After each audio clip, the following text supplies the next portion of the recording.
اللہم صلی علی محمد و علی آل محمد و بارک وسلم۔ الصلاۃ والسلام علیکہ یا شفیع المذنبین، الصلاۃ والسلام علیکہ یا رحمت للعالمین۔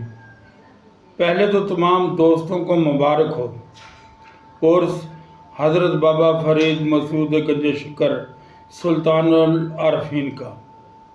عاشق لوگ جانتے ہیں کہ اس عرس میں کیا کیا ملتا ہے۔ دوسرا، آج عاشق لوگوں کے لیے ہی یہ ویڈیو خاص ہے۔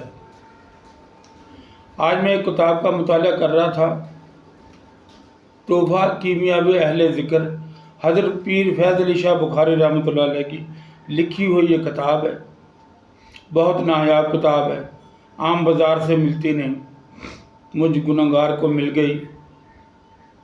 اللہ کا احسان ہوا میرے پیر مرشد نے جو مجھے تحفہ دی تھی۔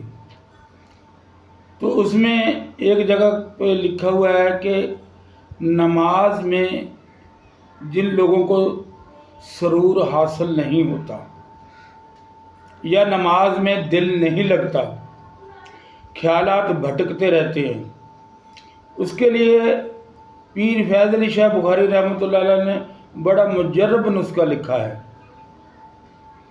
آپ فرماتے ہیں کہ تو نماز شروع کرنے سے پہلے کم سے کم 10 منٹ آنکھیں بند کر اور قبلے کی منہ کر کے 10 منٹ یا اللہ ہو، ان دونوں میں سے کوئی سی بھی طریقے سے اللہ کو یاد کر، اور یہ تصور کر کہ اللہ مجھے دیکھ رہا ہے، تو آپ یقین مانیں آپ کو نماز میں سرور بھی آئے گا، آپ کو نماز میں کیفیات بھی ملیں گی۔ کہ جو عاشق لوگ ہوتے ہیں وہ اپنے پالنے والے کو یاد کرتے ہیں، ہر وقت اٹھتے بیٹھتے چلتے سوتے لیٹتے ہر حال میں وہ اپنے پالنے والے کو، اپنے پیدا کرنے والے کو یاد رکھتے ہیں۔ جو بندہ بھی نماز سے بھلے کم سے کم 5 منٹ تو ضرور کرے نا، اس کو کچھ لوگ مراقبہ بھی کہتے ہیں، مراقبہ سمجھ کے کر لیں۔ 10 منٹ 5 منٹ آپ جب یہ کرنا شروع کریں گے، روٹین بنائیں گے، آپ کی نماز جو ہے، جو مومن کی معراج ہوتی ہے، وہ والی نماز بن جائے گی۔ آپ کے دل سے غم ختم ہو جائیں گے، آپ کی دماغ کی پریشانیاں وہ آپ سے دور ہو جائیں گی۔ صدقے دل سے اللہ کو یاد کریں، اس کے بعد نماز پڑھیں۔ آپ دیکھیں گے کہ 1-2 ہفتے کے اندر ہی آپ کو نماز میں سرور آنے لگے گا، آپ کا نماز میں دل لگنے لگے گا، اور آپ بہت آگے چلے جائیں گے۔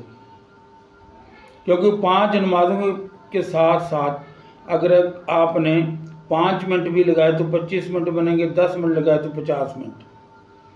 یہ سمجھ لیجیے کہ یہ 5 ٹائم کا آپ کا مراقبہ ہوگا، اور مراقبہ کا جو ہے نیت یہی کرے کہ اللہ مجھے دیکھ رہا ہے، میرے ساتھ ہے، اس کے ہوتے ہوئے میں کیوں غم کروں، اللہ کے ہوتے ہوئے میں کیوں پریشان ہوں، اللہ کے ہوتے ہوئے میں کیوں لوگوں کو اپنی تکلیفیں بتاؤں، میں اسی کو کیوں نہ بتاؤں جو سننے والا اور جاننے والا اور تکلیفیں دور کرنے پہ قادر بھی ہے۔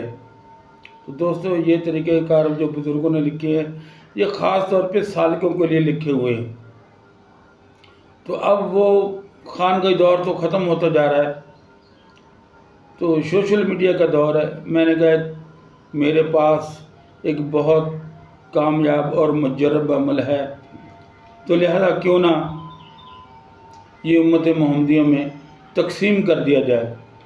جو بھی اس سے فائدہ اٹھائے مجھ گنہگار کو بھی اپنی دعاؤں میں ضرور یاد رکھے، کیونکہ ایک مومن کی دعا دوسرے مومن کے لیے بہت کارآمد ہوتی ہے اور بہت جلد قبول ہوتی ہے۔ میں آپ دوستوں کے لیے دعا کروں گا، آپ میرے لیے دعا کرنا۔ یہ طریقہ آپ ضرور آزمائیں، یہ محرم کا خاص تحفہ ہے۔ آپ ایسے نماز پڑھیں گے تو آپ کو چند ہی دنوں میں نظارے آنے لگیں گے۔ السلام علیکم۔